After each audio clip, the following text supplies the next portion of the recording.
More on the aftermath of those mass shootings that happened over the weekend. Joining us now here in studio is Congressman Adam Schiff. And Congressman, thank you so much for joining us. I know you have so much going on right now, but boy, this is a key topic. I know it's big for you. So there's so many things to talk about here, but let's start with gun control and background checks. I know you in the House, you have talked about and passed gun control. The president has actually, or background checks, I should say, background checks. The president has actually talked about background checks as well. The Senate has not taken it on yet. What are your thoughts about the Senate doing something about that? Well, first of all, the president has talked about this before, but he hasn't been willing to act on it at all. He could call for Mitch McConnell to bring the Senate back into session. But I think all he wants to do is talk and give a token nod to this problem.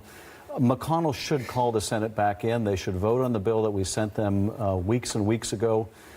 Most Americans don't realize that you can go to a store and be turned down because you're a felon, and you can legally leave that store and buy the same exact gun off the back of someone's truck legally. That makes no sense to anyone. We need a universal system. We should also take action on assault weapons, extended ammunition clips. We should do away with the immunity from liability that the gun industry enjoys. We're not powerless to do something about this. We can stop many of these shootings. Not all of them, yes. It's true, no single law is going to solve this problem, but it doesn't mean we have to do nothing. And I just don't want to see any of the communities in my district become synonymous with another gun tragedy, and I don't think any member of Congress ought to want to see that. Well, Congressman, in El Paso, the shootings linked to white supremacy, and it seems to be such a growing problem. What more can be done in Washington to counter this growing threat that seems to be getting worse? We just had a hearing in the Intelligence Committee about this because the threat domestically from white supremacist violence now I think is eclipsing the threat from the indoctrinations of ISIS and Al-Qaeda and the like in terms of domestic crimes.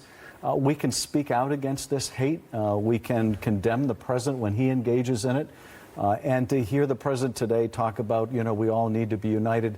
Well, he's the biggest part of this problem in terms of using this incendiary language, this dehumanizing language about people coming to this country being invaders.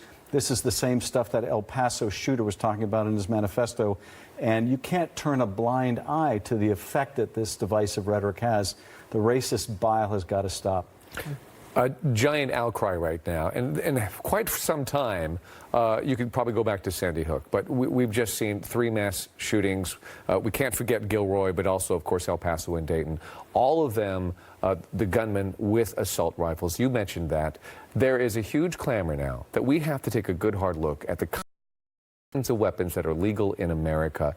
And when it comes to assault rifles, the statistics are, we saw in Dayton, Ohio, 9 killed, 16 injured in 24 seconds. That's only possible with this kind of a weapon. What's your thoughts going forward? Will they ever be banned in America? We had banned them once before, and we can do it again, and we should do it again.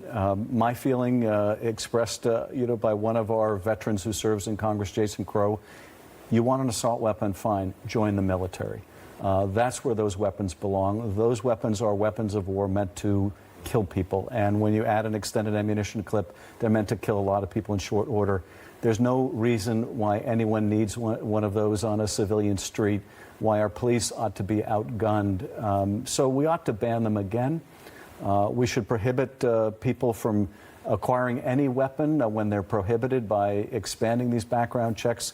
We're trying to we also passed a bill to deal with what's called the Charleston loophole, where that shooter went into that church and was able to get the gun because there wasn't sufficient time to do his background check. And if it's not done within sufficient time, then you get your gun, even if you shouldn't have it. So we're trying to close these loopholes, protect the public. I'm tired of my colleagues who are really, they're protecting the rights of mass shooters instead of the rights of their constituents to life, liberty, and the pursuit of happiness. Mm-hmm. Yeah. All right, Adam Schiff. Congressman Schiff, thank you so much for joining us today. We know you're very busy.